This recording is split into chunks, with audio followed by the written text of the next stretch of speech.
آج سے تقریباً 1 صدی قبل اس امت پر بے یقینی کی کیفیت کو مسلط کیا گیا، اور ہمارے نفسیات کے ماہرین کہتے ہیں کہ یہ بچوں کے ساتھ بھی نہ کریں، کہ بچوں کو کہیں تم کچھ نہیں کر سکتے۔ جب آپ بچوں کو تانا دیتے ہیں تو وہ واقعی کچھ نہیں کر پاتے۔ تو اس لیے امت کو بے یقینی میں مبتلا کرنے کے لیے مغرب کی برتری کو ثابت کیا گیا، جگہ جگہ 2 نمبر دانشور بٹھا دیے، حتیٰ کہ ہماری عصری دانشگاہوں کے اندر فرنگی روحوں کے بے حس ڈھانچے مشرقیت کو گالی دینے لگے اور مغربیت کے قصیدے پڑھنے لگے، ان کی تہذیب اور تمدن کے گن گانے لگے اور اپنی تہذیب کو ڈیگریڈ کرنے لگے، اور دنیا کے سامنے یہ بات باور کی کہ یہ ناقابل تسخیر ہیں، ان کا مقابلہ نہیں ہو سکتا۔ یہ بے یقینی اس امت کو توڑ کے رکھ دیا۔ اقبال نے آج سے 100 سال قبل کہا تھا، سنے تہذیب حاضر کے گرفتار، غلامی سے بدتر ہے بے یقینی۔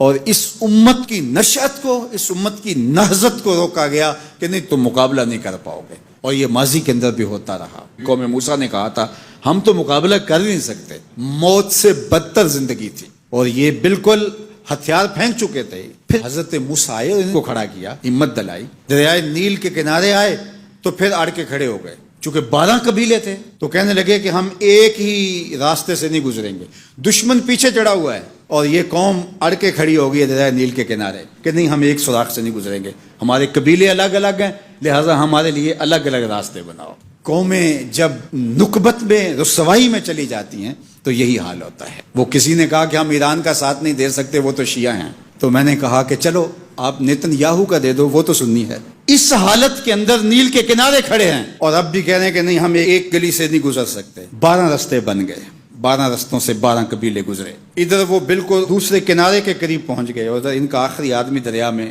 داخل ہو گیا۔ اب حکم ہوا دریا کو کہ اب تو چلنا شروع ہو، اور یہ پھر پانی میں ڈوب رہے تھے اور یہ کنارے پہ دیکھ کے اپنے قاتل کو آنکھوں سے دیکھ رہے تھے۔ بڑا لطف آتا ہے جب قاتل کو مرتے ہوئے دیکھیں۔ آج کل بڑا مزہ آ رہا ہے، آج کل بہت خوشی ہو رہی ہے۔ یہ آج ہی مجھے کسی نے بھیجا کہ اسرائیل کے وزیر ثقافت نے ایک ہاسپٹل پہ کوئی میزائل لگا ہے اور اس کی کوئی دیوار گر گئی ہے، تو اس نے کہا کہ یہ انسانیت تو نہیں ہے۔ میں نے کہا جب تم نے بچوں کو بھی کھینچ کے نکالا تھا اور آکسیجن کی نالیاں بھی توڑی تھی اور بم برسائے تھے، ان کی رگوں کے اندر بھی سرخ خون دوڑتا تھا، وہ بھی انسان تھے، اور تم اتنی جلدی بھول گئے، تم نے 80,000 لوگوں کو پیس کے رکھ دیا اور آج تمہیں مزہ آیا۔ میاں ابتدائے عشق ہے، روتا ہے کیا، آگے آگے دیکھیے ہوتا ہے کیا۔ ابھی تو لطف آئے گا، ابھی تو تمہیں پتہ چلے گا کہ درد کیا ہوتا ہے۔ ابھی 1-2 ماہ قبل آئرن ڈوم کی کہانیاں یہ دانشور ہمیں سنا رہے تھے، وہ کہتے تھے وہاں چڑیا بھی اندر نہیں جا سکتی، لیکن پھر دنیا نے میزائل جاتے دیکھے، کیسا خوف زدہ کیا ہوا تھا۔ نہیں ناقابل تسخیر ہے، اس کا مقابلہ نہیں ہو سکتا۔ وہ آسمان سے اترے ہیں، کیوں ان کا مقابلہ نہیں ہو سکتا؟ خدا چاہے تو ممولے سے شہباز کو لڑا دے، وہ تو ابابیلوں سے ہاتھی مروا دیتا ہے۔ تو اللہ جل شانہ کمزور نہیں ہوا، اس کی خفیہ تدبیریں ابھی ختم نہیں ہوئیں اور کبھی ختم نہیں ہوں گی۔ تم ایک چال چل رہے ہو اور وہ تمہیں چال میں پھنسا رہا ہے۔ میرے اللہ نے اس امت کے تنے نازک کے اندر زندگی کی لہریں پیدا کر دی ہیں اور ایک تموج پیدا ہو گیا ہے، اگرچہ آج بھی وہ فلسفہ، آج وہ دانشوری کا جعلی غلغلہ موجود ہے، آج بھی مایوسی کے نعرے لگائے جا رہے ہیں۔ 4 دن کی کہانی ہے، اس کے بعد آپ کو ایران کھنڈر بنا دکھائی دے گا، بن جائے کھنڈر، اس سے کوئی فرق نہیں پڑتا۔ جو پیغمبروں نے جنگیں لڑی ہیں اس کے نقصان پیغمبروں نے اٹھائے، اس سے کیا ہوتا ہے؟ تم کھنڈر کی بات کرتے تھو، کربلا کھنڈر نہیں بنا تھا، لیکن آج جھنڈے حسین کے جھول رہے ہیں، یزید کے تو نہیں جھول رہے۔ تو یہ کھنڈر اسرائیل بننے والا ہے، اسلام کا جھنڈا اونچا ہوگا۔ آل اسلام و یالو ولا یولا علیہ، اسلام سر بلند ہے، سر بلند رہے گا، اور شرق سے لے کر غرب تک جھنڈا میرے حضور کے نام کا لہراتا رہے گا۔ اس لیے ہمیں پوری قوت کے ساتھ ایران کے ساتھ کھڑا ہونا ہوگا۔ یہ ایران کی لڑائی نہیں ہے، یہ امت کی لڑائی ہے۔ یہ ان 80,000 بچوں کا، بوڑھوں کا، جوانوں کا بدلہ لینے کے لیے کھڑی ہوئی ہے امت، جن کو پیس دیا گیا اور ان کے اوپر نوحہ بھی نہیں پڑنے دیا گیا، جن کو بھوک اور پیاس سے تڑپا تڑپا کے مارا گیا۔ آج ان بچوں کا بدلہ لیا جا رہا ہے جو انہوں نے اذیتیں دی، جو کچوکے دیے۔ اس ممبر پہ بیٹھ کے ہم روتے رہے، ہماری خلوتیں، ہمارے حجرے آنسوں سے بھر گئے۔ ہم تو صدیوں سے روتے آ رہے ہیں جو ہمارے ساتھ ہوا۔ ہم نے اپنے بوڑھے باپ کو روتے ہوئے دیکھا اس امت کے لیے، ہم نے اپنے مشائخ اور اساتذہ کو روتے ہوئے دیکھا۔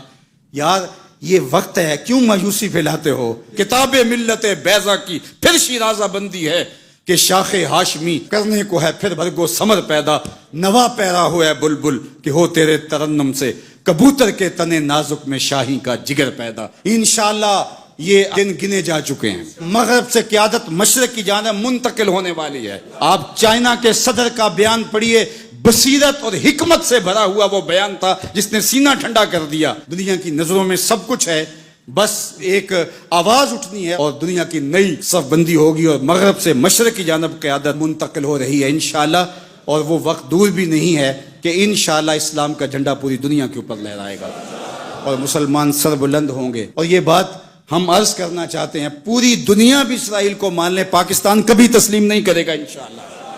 ہمارے بانی قائد اعظم محمد علی جناح نے کہا تھا کہ یہ امہ کے قلب میں گھسایا گیا خنجر ہے اور یہ مغرب کی ناجائز اولاد ہے، ناجائز ریاست ہے، کسی صورت کے اندر بھی ہم اس کو قبول نہیں کریں گے۔ آج یہ بات بھی سننے کو مل رہی ہے کہ شاید پاکستان ایران کے خلاف اپنے اڈے فراہم کر رہا ہے، ایسا کبھی نہیں ہوگا، یہ سوائے افواہ کے اور کچھ نہیں ہے۔ اللہ نے ہمیں یہ پچھلے دن جو عزت دی، جو وقار دیا انڈیا کے خلاف، ہم نے ناکوں چنے چبوائے ان کو، تو کیا ہم اس عزت کو خاک میں اپنے ہاتھوں سے ملا دیں گے؟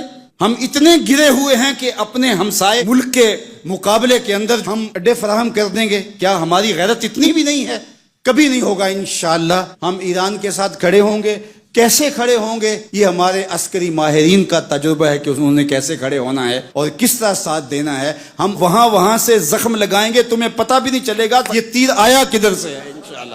تم چیخو گے لیکن تمہیں پتہ نہیں چل سکے گا کہ یہ پہنچا کیسے ہے، کس راستے آیا ہے۔